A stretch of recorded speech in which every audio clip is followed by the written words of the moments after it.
Hello everyone and welcome back at education point. तो यहाँ पे एक बहुत ही बड़ी न्यूज सामने आ रही है, करीबन अभी से 1 से 1.5 हफ्ते पहले। यहाँ पे सीडीएस से दोबारा कुछ मेडिसिन का क्वालिटी टेस्ट करा गया जो कि उनके क्वालिटी टेस्ट में फेल हो गई है, यानी कि वे अपनी स्टैंडर्ड क्वालिटीज में नहीं पाई गई है। इसमें हमारी कुछ जो रोज रोज हम यूज कर रहे हैं कुछ मेडिसिन ऐसी भी हैं, जैसे कि हमारी पैरासीटामोल हो गई, कैल्शियम हो गई, विटामिन D3 के कुछ सप्लीमेंट्स हो गए हैं। ठीक है, तो इसी के बारे में आज हम बात करेंगे कि स्टैंडर्ड क्वालिटी क्या है, सीडीएसओ क्या है और सीडीएसओ का काम क्या है। ठीक है, तो सबसे पहले देखिए एक आर्टिकल हमारे सामने आ रहा है, वो आप डिस्क्रिप्शन में लिंक हम प्रोवाइड करा दें, आप वहां पे भी जाके उसको पढ़ सकते हैं और डाउनलोड भी यहाँ पे आप कर सकते हैं। ठीक है, तो अप्रोक्सीमेटली 53 जो ड्रग्स हैं वो फेल हो गई हैं अपनी क्वालिटी टेस्ट में, जैसे कि उसमें इंक्लूड है हमारी पैरासीटामोल, कैल्शियम, विटामिन D3 के कुछ सप्लीमेंट्स हो गए, एंटी डायबिटिक पिल्स है, कुछ एंटी हाइपरटेंसिव ड्रग्स हो गई। ठीक है, लेकिन ऐसा नहीं है कि ये सभी कंपनी की फेल हुई है। पैरासीटामोल किसी एक कंपनी की फेल हुई है, एंटी हाइपरटेंसिव भी किसी एक कंपनी की, कोई एक सॉल्ट फेल हो गया है। ठीक है, तो देखिए सीडीएसओ क्या है, तो ये है central drug standard control organisation. ये एक तरीके की ऐसी ऑर्गेनाइजेशन है जो कि हमारी जो मेडिसिन है उसकी स्टैंडर्ड क्वालिटीज को चेक करते हैं कि हाँ भाई जिस स्टैंडर्ड से हमें वो मार्केट में देनी है वो उस स्टैंडर्ड में है भी या नहीं। कहीं ऐसा तो नहीं कि वो उससे हाई हो या उससे लो हो, यानी कि या तो वो असर ही नहीं करेगी मेडिसिन, और वो अगर असर करेगी तो ऐसा भी हो सकता है कि वो कुछ नुकसान दे दे।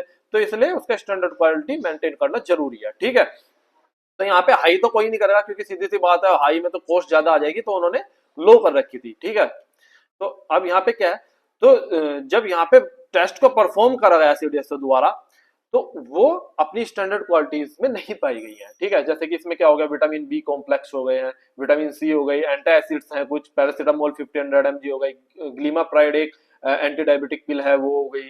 ठीक है, टेलमिसार्टेन हो गई, एक एंटी हाइपरटेंसिव ड्रग है। ठीक है, इससे पहले जो ग्लीमाप्राइड थी वो एंटी डायबिटिक ड्रग थी, सॉरी। ठीक है, और यहाँ पे कुछ एंटीबायोटिक ड्रग्स भी हैं जो कि हिंदुस्तान एंटीबायोटिक लिमिटेड की हैं, अमोक्सिसिलिन भी यहाँ पे शामिल है इसी के साथ। और ये बहुत ही ज्यादा जो फेमस हमारे मैन्युफैक्चरर्स हैं कुछ उनकी बनाई हुई है, जैसे कि आपकी हो गई हेट्रो ड्रग्स की होगी, एल्किम लैबोरेटरीज हो गई, हिंदुस्तान एंटीबायोटिक की हो गई, फार्मास्यूटिकल लिमिटेड हो गई। तो ये वे मैन्युफैक्चरर्स हैं जिनकी कुछ मेडिसिन यहाँ पे स्टैंडर्ड क्वालिटी ने कहा क्या, या तो भाई आप उनके बैच नंबर को वापस बुलाओ, जो एक बैच नंबर निकलता है कि आपने उस बैच की वे मेडिसिन पास नहीं हुई है। ठीक है, तो सीडीएस तो क्या करेगी, जब चेक करती है तो एक बैच उठा लेगी। ठीक है, मान लीजिए आज आई वो, उसने आज के किसी बैच को उठा लिया, पुराने किसी बैच को किसी मेडिकल से खरीदा और उसको टेस्टिंग की, तो उस बैच की सारी अब इन्हें या तो बोला जाएगा कि भाई उस बैच की सारी मेडिसिन मंगाओ और मार्केट में अब नहीं उतारो आप। ठीक है, तो इस तरीके से अब उन्हें सही क्वालिटी की यहाँ पे अब देनी पड़ेगी, वरना एक तरीके से उन मेडिसिन पे बैन हो जाएगा। ठीक है, तो अब अगर बात करें कि स्टैंडर्ड क्वालिटीज की बात करें तो सीडीएसओ ने क्या करा है, यहाँ पे अप्रोक्सीमेटली 150 जो कॉम्बिनेशन भी थे ड्रग्स के वो भी बैन कर दिए गए हैं। ठीक है, तो इसमें क्या है कि अब बात करते हैं स्टैंडर्ड क्वालिटी क्या है। अब स्टैंडर्ड क्वालिटी एक तरीके की ऐसी क्वालिटी है जो कि हमें अवेलेबल करवाती है मार्केट में कि हमारी बॉडी को, यानी कि ह्यूमन बॉडी को ना तो नुकसान हो और उसका सही से असर दिखे ना। तो अब देखिए मान लीजिए अगर जो हमें जरूरत है पैरासीटामोल 500 mg की, और अगर जो हम 250 mg ले रहे हैं डे की, तो वो हमारी बॉडी पे उतना असर नहीं दिखाएगी जितना उसे दिखाना चाहिए। तो वो एक तरीके से हम ये कह सकते हैं कि हम अपनी स्टैंडर्ड क्वालिटी की नहीं ले रहे हैं। तो क्या हो रहा है कि कुछ ना कुछ, अब स्टैंडर्ड क्वालिटी में खाली एमजी की बात नहीं होगी, ऐसा भी हो सकता है कि वो टेम्परेचर की वजह से डिगार्ड हो जा रही है या फिर उसकी हाफ लाइफ कम है, तो कुछ भी हो सकता है इसमें।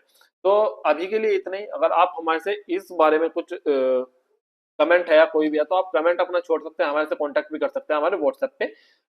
सभी का जो लिंक है वो हम आपको प्रोवाइड करा देंगे हमारे डिस्क्रिप्शन लिंक्स में। यहाँ पे हमने फार्मा का एक ग्रुप भी बना रखा है, वहां पे हम इस तरीके की न्यूज भी अवेलेबल कराते रहते हैं, रोज डेली बेसिस पे कुछ ना कुछ फैक्ट भी हम फार्मेसी रिलेटेड वहां पे डालते हैं। तो आज के लिए इतना ही। Thank you, have a nice day, have a good day. और हाँ, यहाँ पे एक बहुत बड़ी न्यूज एक और है कि हमने D pharm first year and second year के लिए अपनी सीरीज जो है वो स्टार्ट कर दी है। तो यहाँ पे हम जो पहला subject D pharm first year का लेकर चल रहे हैं वो चल रहा है फार्मास्यूटिक्स, जिसकी हमारी सिर्फ एक क्लास अभी रह रही है। चैप्टर 1 उसका कंप्लीट हो जाएगा फिर उसी समय। ठीक है, और यहाँ पे डी फार्म सेकंड ईयर के लिए हम लॉ एंड एथिक्स लेकर चल रहे हैं, वो उसकी भी एक क्लास हमारे पे यहाँ पे पेंडिंग है और उसका भी हम फर्स्ट चैप्टर यहाँ पे इसी वीक में कंप्लीट कर देंगे। तो आज के लिए इतना ही। Thank you, have a nice day, have a good day. अगर वीडियो आपको अच्छी लगी हो तो सबसे पहले आप सब्सक्राइब करिए, देन लाइक करिए और फिर शेयर करिए अपने फ्रेंड्स के साथ। तो आज के लिए इतना ही। Thank you, have a nice day, have a good day.